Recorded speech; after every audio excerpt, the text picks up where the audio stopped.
लेकिन अब वक्त है जी टॉप 100 का।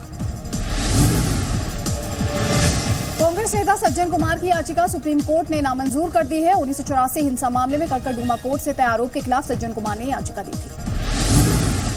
जस्टिस गांगुली पर बीजेपी में ही विवाद हो गया है। सुषमा स्वराज ने जस्टिस का इस्तीफा मांगा, लेकिन सुब्रमण्यम स्वामी का कहना है कि उन्हें इस्तीफा नहीं देना चाहिए।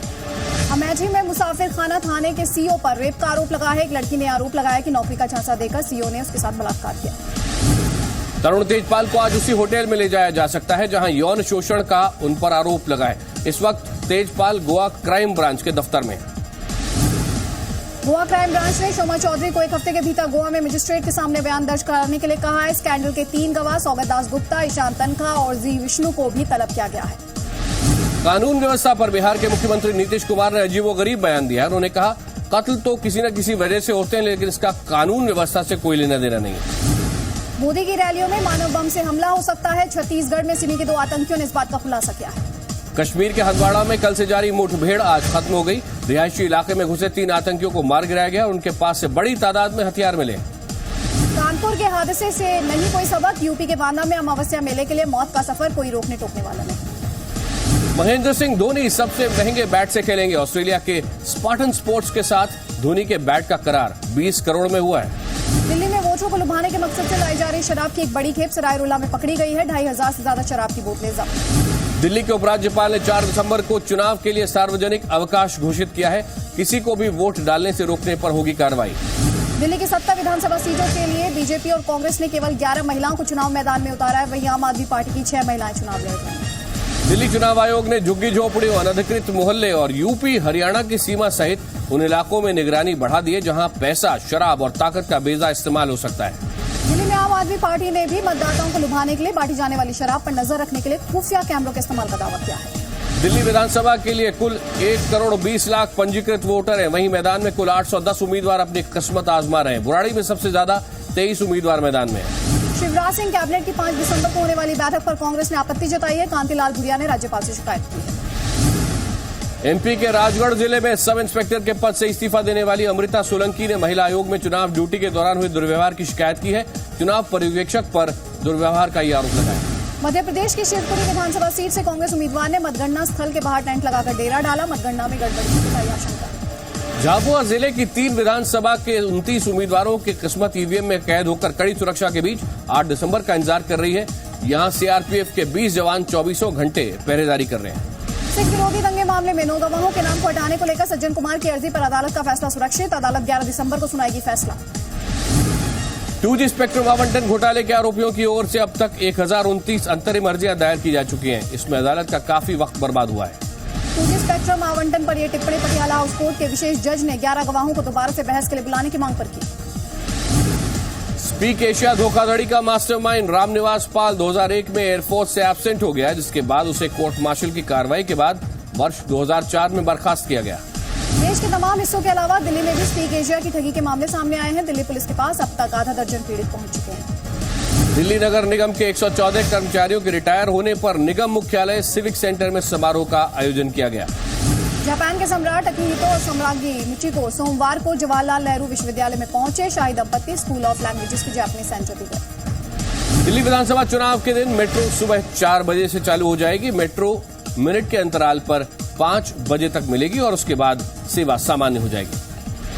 एनसीआर में नौकरी करने वाले लोग मतदान करने के बाद अपने काम पर जा सकते हैं। यदि कोई कर्मचारी देर से पहुंचता है या फिर नहीं पहुंचता, उसके खिलाफ कार्रवाई नहीं होगी। फिल्म धूम 3 के दृश्य और गाने अब नहीं दिखाए जा सकेंगे। फिल्म की निर्माता कंपनी यशराज फिल्म्स की याचिका पर दिल्ली हाईकोर्ट ने प्रसारण से जुड़े सभी कंपनियों को आदेश दिया है। मुंबई में सांताक्रूज के एक होटल में जुल्फिकार नाम के शख्स ने होटल मालिक से 5 लाख रुपए मांगे। नहीं देने पर तोड़फोड़ की। जुल्फिकार को गिरफ्तार किया गया। मुंबई में महाराष्ट्र सरकार के मंत्रालय की 7वीं मंजिल विवादों में। इजाजत थी 6 मंजिलों की, बना डाली 7। बीएमसी ने अभी तक इजाजत नहीं दी है। बॉम्बे हाईकोर्ट ने शरद पवार पर निचली अदालत के फैसले पर स्टे लगा दिया है। शरद पवार के एमसीए के अध्यक्ष के रूप में काम करने पर लगाई गई थी रोक। मुंबई एयरपोर्ट का नया इंटीग्रेटेड टर्मिनल 15 जनवरी को खुल जाएगा। इस पर पहली फ्लाइट एयर इंडिया की उतरेगी। 45 दिनों के अंदर सभी एयरलाइंस को नए टर्मिनल में शिफ्ट करने के आदेश दिए गए हैं। इस टर्मिनल का नाम चीचू रखा गया है। मुंबई हमले में विकलांग हुए ब्रिटिश नागरिक विल पाइक ने ताज होटल के खिलाफ लापरवाही बरतने का आरोप लगाते हुए हर्जाने के लिए ब्रिटेन के हाई कोर्ट में अर्जी लगाई है। दक्षिण मुंबई के मोहम्मद अली रोड के एक होटल में प्याज की एक और प्लेट मांगने पर वेटर ने खरी खोटी सुनाई, बाद में उसके मुंह पर कांच का गिलास दे मारा। 4 दिसंबर को नेवी डे के मौके पर मुंबई में तैयारियां जोरों पर हैं। सोमवार को मुंबई के गेटवे ऑफ इंडिया पर परेड, मार्च पास्ट और ड्रम रोल ने रंगारंग समा बांधा। मुंबई में बिल्ली के बच्चे को फुटबॉल की तरह किक लगाने वाले युवक के खिलाफ वर्सोवा पुलिस ने मामला दर्ज कर लिया है। नागपुर की सेंट्रल जेल में कैदियों के पास से 9 मोबाइल फोन और 8 बैटरी मिलने से खलबली मच गई। जेल सुपरिटेंडेंट ने इसमें जेल कर्मचारियों को मिलीभगत होने की आशंका जताई। शिरडी में आंदोलनकारी किसानों ने एयरपोर्ट का काम रोक दिया है। किसानों की मांग है कि जब तक गांव में बिजली, पानी और सड़क की बुनियादी सुविधाएं नहीं दी जाती तब तक एयरपोर्ट का काम नहीं करने देंगे। महाराष्ट्र के कोल्हापुर में पुलिस ने 5 शातिर चोरों को गिरफ्तार कर उनके पास से 5,91,000 रुपए के सोने चांदी के जेवरात जब्त कर लिए। नासिक में बच्चों के अपहरण की बढ़ती वारदात से लोग दहशत में हैं। नासिक में 8 दिनों में 5 बच्चों के अगवा होने का मामला सामने आया है।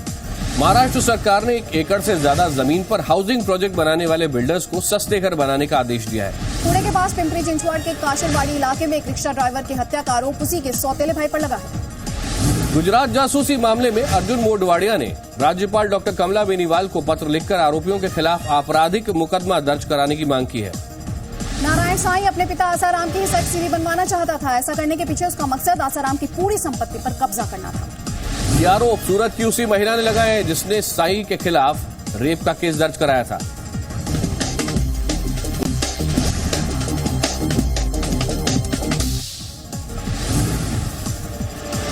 मुलायम सिंह यादव ने कहा कि लखनऊ जीत लिया है, दिल्ली की बारी है। मुलायम ने अखिलेश सरकार को फिर से जमकर तारीफ की। सोनिया गांधी ने रायबरेली में प्रधानमंत्री सड़क योजना के तहत कई सड़कों और रेल लाइनों का शिलान्यास किया है। यूपी में गन्ने पर सियासत थमने का नाम नहीं ले रही। बीजेपी अध्यक्ष राजनाथ सिंह आज लखीमपुर में पीड़ित किसान के परिजनों से मुलाकात करेंगे। इलाहाबाद में 5 क्विंटल विस्फोटक बरामद किया गया है। वीआईपी गाड़ी से तलाशी के वक्त मिला विस्फोटक, 2 लोग गिरफ्तार। मुजफ्फरनगर की महापंचायत में भड़काऊ भाषण देने के 2 मामलों में जमानत अर्जी खारिज होने पर साध्वी प्राची ने कोर्ट में सरेंडर कर दिया। अमृतसर के धारीवाल में पाकिस्तानी सरहद की ओर से हेरोइन की खेप भेजने की कोशिश नाकाम कर दी गई है। 25 किलो हेरोइन बरामद कर एक तस्कर मारा गया है और एक भागने में कामयाब हो गया। चंडीगढ़ में 27 नवंबर से लापता लड़की की बोरी में लाश मिली है। पुलिस मामले की तफ्तीश में जुटी है। पंजाब के बटाला में चावल की चोरी के आरोप में बाप बेटे गिरफ्तार। आरोपी से चोरी के चावल बरामद कर लिए गए। पंजाब सरकार ने सरकारी खर्चा चलाने और ब्याज चुकाने के लिए सरकारी जमीन गिरवी रख दी है। आरटीआई से खुलासा हुआ है। पंजाब के उप मुख्यमंत्री सुखबीर सिंह बादल ने कहा है कि किसानों को मुफ्त बिजली मिलती रहेगी। इटली में कोस्ट गार्ड की टीम ने समुद्र में फंसे 142 प्रवासी लोगों को बचाया। सभी लोग एक बोट में सवार थे। थाईलैंड में प्रदर्शनकारियों के नेता सेथप थक्सुबन ने प्रदर्शनकारियों से सरकार के खिलाफ एकजुट होने और थाईलैंड पुलिस हेडक्वार्टर पर कब्जा करने का आह्वान किया है। बांग्लादेश में चुनाव का बहिष्कार कर रही बांग्लादेश नेशनलिस्ट पार्टी ने राष्ट्रव्यापी हड़ताल 2 दिन के लिए बढ़ा दी है। अफगानिस्तान में अमेरिकी सेना से रिहा हुए पाकिस्तानी नागरिकों के परिवार वालों ने पाकिस्तानी अधिकारियों से उन्हें छोड़ने की मांग की है।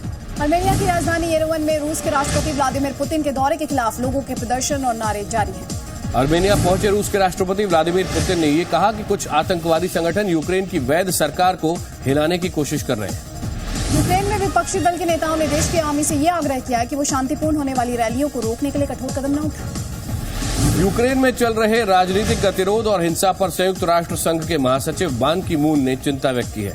मच्छर को पीत ज्वर के वाहक के रूप में चिन्हित करने वाले क्यूबा के चिकित्सक और वैज्ञानिक कार्लोस फिनले का जन्मदिन है। गूगल भारत में अपने होम पेज पर कार्लोस की तस्वीर रखकर श्रद्धांजलि दे रहा है। स्वीडिश कार कंपनी साब के नए मालिकों ने कार के सेडान 93 सेगमेंट का उत्पादन स्वीडन की फैक्ट्री में शुरू कर दिया है।